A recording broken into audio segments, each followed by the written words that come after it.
Good morning everyone and welcome to this presentation entitled Antacid. You are supposed to read and to listen to this presentation before you attend the lecture, so I rely on your cooperation. So guys, I just want to mention the following, that the lecture of today is split it into two video lecture. The first one, the one that you are listening to right now, and the next one that will follow this one. We did this in order to keep you motivated and following our lectures. As an outline of the first talk of the lecture, first we want to define antacids, then we want to see how can we compare effectiveness of antacids. Then we want to discuss the chemical nature of antacids. Are they acids or bases? Then we want to talk and list the typical active ingredients in an antacid tablet. We want to define the buffer, because this will help us to know how antacids work inside our body. And then the last part, I will summarize about the notions and the information and the take-home message we should have acquired during this video lecture. At the beginning of any presentation, of course, we need to define the subject of study. And here we want to define antacids. Antacids are developed to relieve acid indigestion, upset stomach, and heartburn. And these symptoms are caused by excess secretion of excess acid in the stomach. We, as a chemical analysis lab, we are interested in analysis of these medications, and we want to analyze their effectiveness. So all antacids claim to be effective. However, some must be more effective than the others. Let's take the example of Tums, which is a commercialized antacid, and Reni, which is also another commercialized one. So if I ask you now, which antacid is the more effective? Is Tums more effective than Reni? Or is Reni the more effective one? Or do they have the same effectiveness? So what is the rule here? And this is what we are interested in, and this will take us to the following slide. How to compare the effectiveness of antacids? Should we weight them and select the one with the highest weight as the best effective one? Or should we think about their prices and select the one with the highest price as the most effective one? Of course, no. We have to think about one parameter when comparing the effectiveness of antacids, and this parameter is acid neutralizing capacity. An antacid with the highest value of acid neutralizing capacity is the antacid that is the most effective. We are speaking about acid neutralizing capacity, but what is acid neutralizing capacity? I am asking you now, what is the definition of acid neutralizing capacity? Acid neutralizing capacity is the number of millimoles of acid H plus neutralized by an antacid per mass of the antacid. So the unit of acid neutralizing capacity value is expressed in millimoles per gram. Good, guys. So we knew first what are antacids, and we knew how to compare the effectiveness of many antacids to select the best one, which is the one that has the higher acid neutralizing capacity or acid neutralizing power. But I have a question for you now. What is the chemical nature of the antacids? We know that antacids are able to neutralize acids. And who is able usually to neutralize acids? Of course, they are bases. Bases are able to neutralize acids. And therefore, antacids are base. And here, and this will take us to the following question. Are antacids strong or weak bases? Logically, we can't take strong bases as medication, and therefore antacids are weak bases. We know, for instance, just to remind you, that if we raise the pH in the stomach to a value higher than 5, this can hinder the digestion process. So antacids are bases and are weak bases. Here I want to challenge you with a small question. Do we all know what is the product of the reaction between a weak base and an acid when the base is in excess? The product is a weak acid.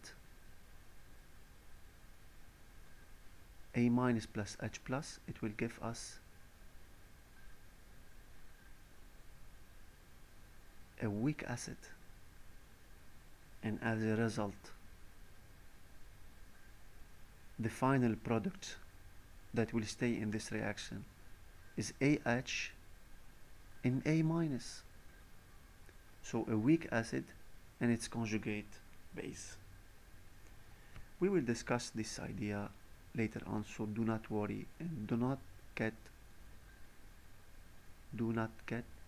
in panic. Good.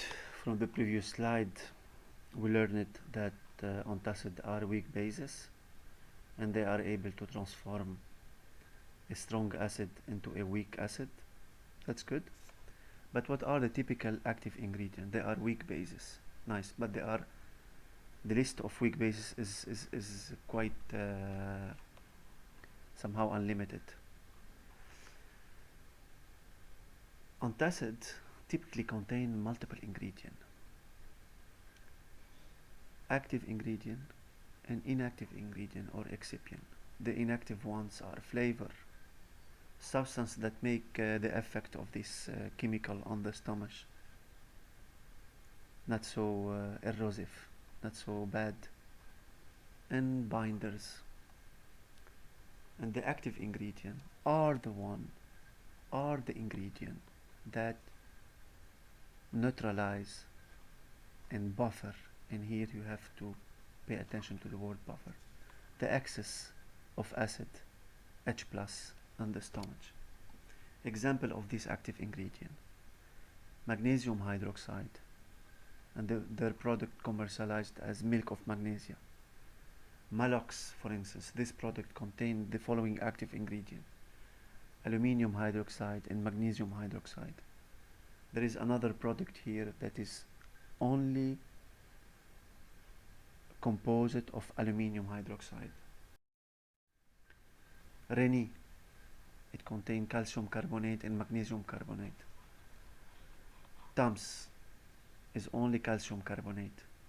Rholides, it contains other composition. For instance, the one that contains no calcium is the dihydroxyaluminium sodium carbonate. These are examples, are not to be taken by heart. Just I'm telling you that there are many compositions of antacids, and this is why we have to calculate the acid neutralizing capacity of each of them when we want to compare them. It's not simply by looking into the manufacturer uh, label of soap.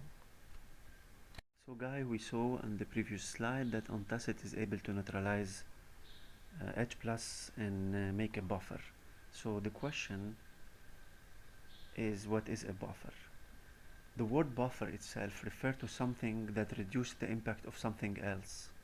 So let's see in the border between Syria and the Israeli enemy, we see that there is a buffer zone. It's a zone without weapons, and this zone is made by the United Nations to make the impact of tensions between the two countries less. Yeah, so from here come the word buffer, but we are not interested in politics or in, let's say, conflicts. We are interested in chemistry, and this will take us to the following slide. What is the definition of buffer in chemistry? Let's take an example of a regular solution. A regular solution is not able to maintain its pH after addition of an acid or a base. If you add to this regular solution a strong acid, the pH of this solution will drop automatically. If you add to this regular solution a strong base, the pH of this solution will increase dramatically. Let's take an example of a buffer solution, or let's speak about a buffer solution. A buffer solution is able to maintain the pH after addition of an acid or a base.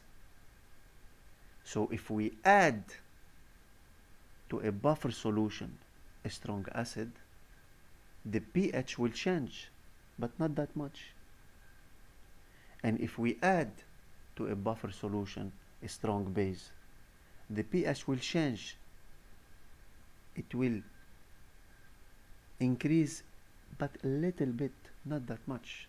So no change, no dramatical change in pH in a buffer solution.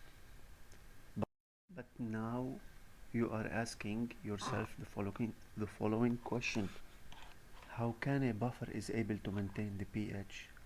And this will take us to see and to discover the composition of a buffer. We need to know that a buffer first is an aqueous solution. When we speak about a pH, we are speaking about an aqueous solution, no organic. A buffer is constituted or is composed of two chemicals: a weak acid and its conjugated base, or a weak base and its conjugate acid. Conjugate and not conjugated. So it's an aqueous solution that is made of two chemicals: a weak acid and its conjugate base, or a weak base and its conjugate acid. And these two chemicals are the responsible to maintain the pH. How? If we add a strong acid, for example, to a buffer, the buffer will transform the strong acid into a weak acid. And we know that a weak acid has very gentle to no effect on the pH. It's very weak. This is why we call it as weak. And the same story and scenario happen when we add a strong base into a buffer. The buffer will directly go and transform the strong base into a weak base. And a weak base, we know, that has very little effect on the pH. We see here, for instance, on the first example, we added a strong acid, and then the weak base of the buffer transformed the strong acid into BH, which is a weak acid. H plus is transformed into BH, weak acid. And then when we added OH minus into HA, which is a weak acid, transformed OH minus into what? Into water. And water has no effect on the pH. You see now how buffer work and function? If some of you is asking how is doing that, we need to know that the concentration of buffer in order to work, for instance B1, if we compare B1 into H plus, B1 is way concentrated than H plus. This is how there is a bank of B minus in BH, in HA, in A minus. They are very concentrated in function of H plus and OH minus, and that's why they can take them and transfer them, the strong acid to weak acid and the strong base to weak base, without being affected, because they are way concentrated than H plus and OH minus. I hope you get the idea. And you are asking yourself why the instructor has spent that much time to introduce us into the buffer. Because calcium carbonate work as antacid by creating a buffer system, and this buffer system is made from the bicarbonate as a weak acid, and the conjugated base is the carbonate, because the carbonate CO3 2-, it will react with the H plus that are in excess in the stomach to generate the bicarbonate, and it's the bicarbonate and the carbonate who are responsible to maintain the pH in the stomach. For whom of you who are curious to know how the reaction happen inside the stomach, the bicarbonate is an amphoteric. Yes, it is a weak acid, but it can behave also as a weak base, and it will react with H plus to form the carbonic acid, and the carbonic acid will dissociate so fast, so this equilibrium will to form the CO2 aqueous. This reaction is reversible. CO2 aqueous can generate again H2CO3, and H2CO3 can be dissociated to form the HCO3 minus. So we need to know that this reaction is reversible.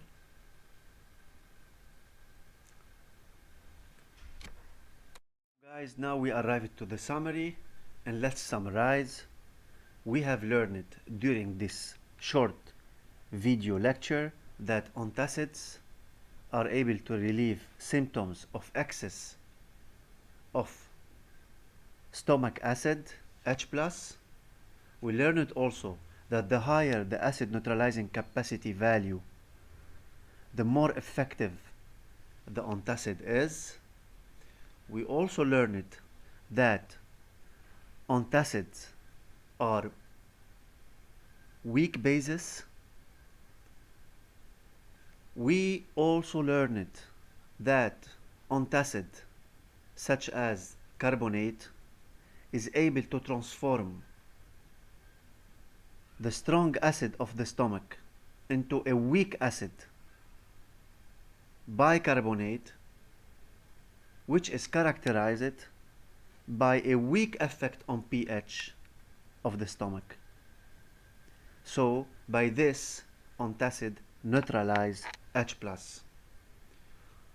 And the last notion we discussed during this short video lecture, that antacids are buffer, such as the case of carbonate, and a buffer is made of a weak acid in its conjugated base, such as the case of bicarbonate and carbonate, and it is the buffer that is responsible to maintain the pH of the stomach against the secretion of excess of acid.